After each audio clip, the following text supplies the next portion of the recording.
Narito ang magiging pagtaya ng panahon ayon sa Pag-asa.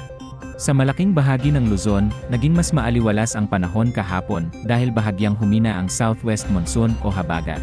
Samantala, nalusaw na ang mino-monitor na low pressure area sa silangan ng extreme northern Luzon. Patuloy namang kumikilos palayo sa ating bansa ang dating bagyo na may international name na Saudel, patungo sa silangang bahagi ng China. Mananatiling maulap ang kalangitan at posible ang kalat-kalat na pag-ulan sa Ilocos Region, Cordillera, Central Luzon, Metro Manila, ilang bahagi ng Calabarzon, Occidental Mindoro, Western Visayas, Negros Occidental, Batanes at Babuyan Islands dahil sa habagat.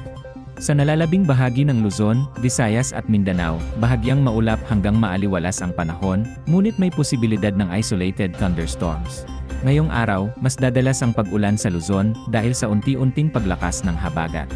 Pinakamadalas ang ulan sa La Union, Benguet, Zambales, Pangasinan, Bataan at Occidental Mindoro, kung saan posible ang malalakas na buhos na maaaring magdulot ng pagbaha at pagguho ng lupa.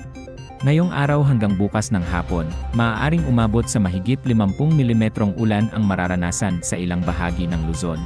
Pagsapit naman ng Biyernes ng hapon hanggang weekend, maaaring umabot sa hanggang sa 200 mm pag-ulan sa Zambales, Bataan at Occidental Mindoro, habang hanggang 100 mm pag-ulan naman sa ilang bahagi ng Ilocos, Cordillera, Central Luzon, Metro Manila at Calabarzon.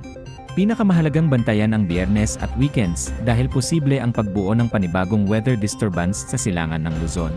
Maaari itong maging tropical depression bago pumasok sa PAR at posibleng magpalakas lalo sa habagat. Gayunpaman, sa kasalukuyang forecast, inaasahang mananatili itong malayo sa kalupaan. Sa Visayas, mataas ang posibilidad ng pag-ulan sa Western Visayas at Negros Island Region, lalo na sa Antique. Sa Mindanao naman, karaniwang mainit at maalinsangan, ngunit posible pa rin ang mga isolated thunderstorms sa Zamboanga, Northern Mindanao at Caraga.